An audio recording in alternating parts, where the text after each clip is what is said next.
നമസ്കാരം. കാശ്മീരിലെ പഹൽഗാമിൽ വച്ച് നടന്ന ഭീരുത്വം നിറഞ്ഞ ഈ തീവ്രവാദ ആക്രമണം നിരപരാധികളായ പൗരന്മാരെ നാം എങ്ങനെ സംരക്ഷിക്കണം എന്നതിനെക്കുറിച്ചും നമ്മുടെ രാജ്യത്തിൻ്റെ പൊതുവായ സുരക്ഷയെക്കുറിച്ചും നാം എന്ത് ചെയ്യണമെന്നതിൽ ഒരു പുതിയ അധ്യായം തുറക്കുകയാണ്. തീവ്രവാദത്തിൻ്റെ ലക്ഷ്യം യുദ്ധമല്ല, മറിച്ചൊരു സമൂഹത്തെ ഭയത്താൽ തളർത്തുകയാണ്. ജനങ്ങൾക്കിടയിൽ അരക്ഷിതാവസ്ഥ സൃഷ്ടിക്കുകയും സമൂഹത്തെ വിഭജിക്കുകയും രാജ്യത്തിന്റെ സാമ്പത്തിക വളർച്ചയെ തടസ്സപ്പെടുത്തുകയും എല്ലാ തലത്തിലും അരക്ഷിതാവസ്ഥയും അക്രമവും അരാജകത്വവും സൃഷ്ടിക്കുകയുമാണ് അവരുടെ ലക്ഷ്യം. മറ്റൊരു തരത്തിൽ പറഞ്ഞാൽ ഒരു പരാജയപ്പെട്ട ഭരണകൂടമുള്ള ഒരു രാജ്യമാക്കാൻ അവർ ലക്ഷ്യമിടുന്നു.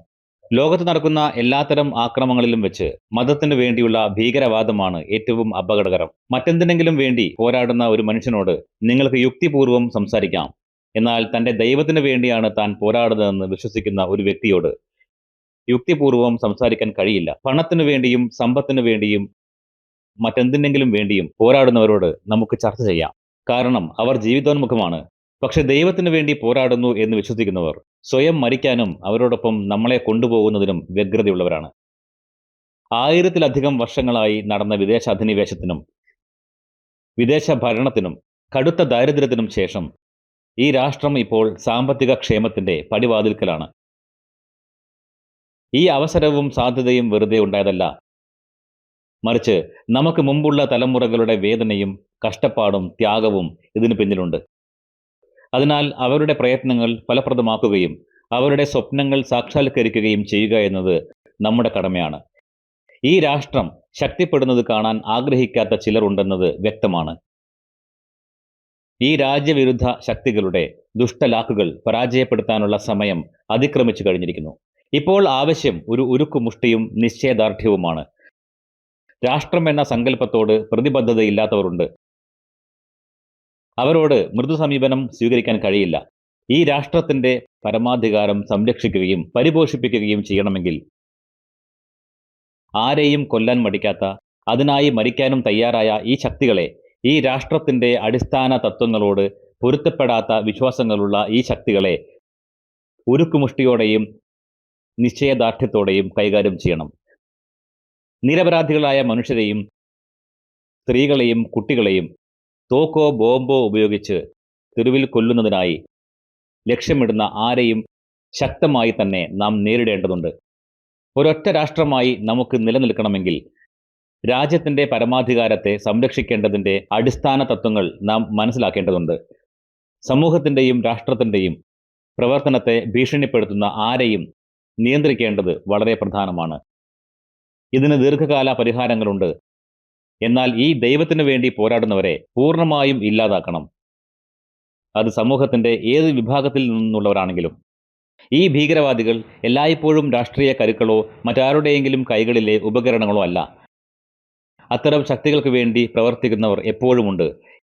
എന്നാൽ നമ്മുടെ ദൈവത്തിനു വേണ്ടി പോരാടി ആളുകളെ കൊല്ലാം എന്ന് ഒരാൾ പറയുമ്പോൾ നിങ്ങൾ നേരിട്ട് അതിൽ പങ്കെടുക്കുന്നില്ലെങ്കിൽ പോലും നിങ്ങളുടെ വഴി മാത്രമാണ് ഏക വഴിയെന്ന് നിങ്ങൾ വിശ്വസിക്കുന്നിടത്തോളം നിങ്ങൾ അതിൻ്റെ ഭാഗമാണ്. രാജ്യത്തിനുള്ളിൽ നമ്മുടെ ഇടയിൽ അത്തരം വിശ്വാസങ്ങളും ഉദ്ദേശ്യങ്ങളുമുള്ള ആളുകൾ ഉണ്ടെന്ന വസ്തുത നേരിടാൻ നാം ഇപ്പോഴും തയ്യാറല്ല. അതിർത്തിക്ക് പുറത്തു നിന്നുള്ള ശക്തികളാണ് ചരട് വലിക്കുന്നതെന്ന് നാം കരുതുന്നു. പക്ഷേ ഇവിടെയുള്ള ആളുകൾക്ക് ഈ ഉദ്ദേശ്യങ്ങൾ ഉള്ളതുകൊണ്ട് മാത്രമാണ് പുറത്തുനിന്ന് സഹായം വരുന്നത്. ഈ പ്രശ്നങ്ങൾക്കെല്ലാം ദീർഘകാല പരിഹാരങ്ങളുണ്ട്. രാഷ്ട്രത്തിന്റെ സമഗ്രതയും വിവിധ സാമൂഹിക, വംശീയ, മത പശ്ചാത്തലങ്ങളിൽ നിന്നുള്ള ജനങ്ങൾ തമ്മിലുള്ള ശക്തമായ ബന്ധവും നാം വളർത്തിയെടുക്കണം. വിദ്യാഭ്യാസം, സാമ്പത്തിക അവസരങ്ങൾ, സമ്പത്ത്, ക്ഷേമം എന്നിവയുടെ കൂടുതൽ തുല്യമായ വിതരണം എല്ലാ തലങ്ങളിലും നാം ഉറപ്പുവരുത്തണം.